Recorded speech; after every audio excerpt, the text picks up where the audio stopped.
소방법은 간략하게 정리하겠습니다. 소방법이라기보다는 다중이용업소에 관련된 방염이라든지 스프링클러 유무가 필요할 경우를 정리하겠습니다.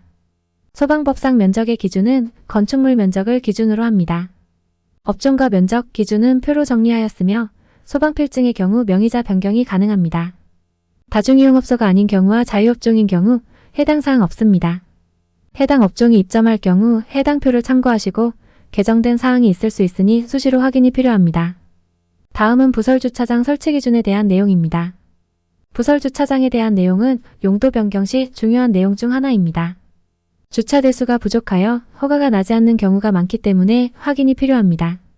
부설주차장의 설치 기준은 지자체별로 다릅니다. 해당 지자체의 조례를 확인하여 주차 대수를 확인해야 합니다.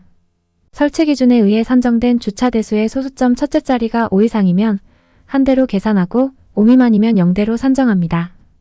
예를 들어 0.56대이면 한 대, 0.49대면 0대로 봅니다. 화면의 그림의 예는 해당 업종에 필요한 필요주차 대수입니다. 위 업종이 입점하기 위해서는 건축물 대장상 주차 대수가 9대가 필요합니다. 주차 대수가 부족한 경우 입점이 불가능할 수 있으니 확인하여야 합니다. 주차 공간이 부족할 경우 외부 주차장을 설치하는 방법이 있습니다. 1. 대지 경계선으로부터 직선거리 300m 이내, 보행거리 600m 이내여야 하고 2. 임대차가 아닌 소유권을 확보하여야 하고 3. 지목은 주차장 용지로 변경하여야 합니다. 실무상 이 세 가지 조건을 모두 만족한 부지를 찾기는 쉽지 않아 보입니다.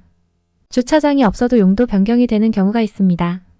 부설주차장법 제6조 제4항 사용승인일로부터 5년 경과하고 연면적 1000제곱미터 미만일 경우 건축행위 중 용도 변경 시 부설주차장 설치 기준을 만족한 것으로 봅니다. 주차장 면적은 지하면적 포함되어 있고 용적률 산정 기준과 다릅니다. 전대차 계약에 대해 알아보겠습니다. 상가중개를 하다 보면 전대차 계약이 필요한 경우가 많이 발생합니다. 상가중개 시 왜 전대차 요구가 많을까요? 하나의 공간에 2개 이상의 사업자 등록증이 필요한 경우가 발생하기 때문입니다. 공유주방이나 공유오피스, 샵인샵이나 동업을 하는 경우 필요하며 하나의 공간에 추가 사업자 등록증을 발행하기 위해 세무서에서 추가로 서류를 요청하기 때문입니다. 임대인 입장에서는 전대차 진행을 꺼리게 되는데요. 그 이유는 다음과 같습니다. 1. 누가 들어올지 알 수 없습니다.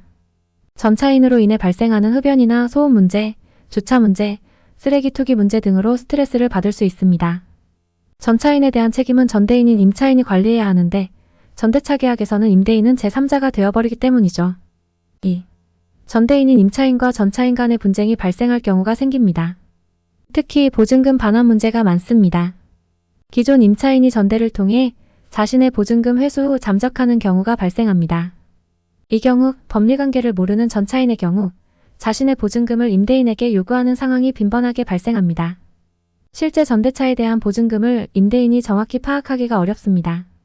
그래도 전대차가 필요할 경우에는 어떻게 해야 할까요? 전대차 진행 시 특약을 알아보겠습니다. 전대를 진행하는 부분에 대해 전차인 및 횟수를 특정해주는 겁니다. 이 경우 공유주방이나 공유오피스는 전차인이 자주 바뀌기 때문에 제외됩니다. 관련 특약은 다음과 같습니다.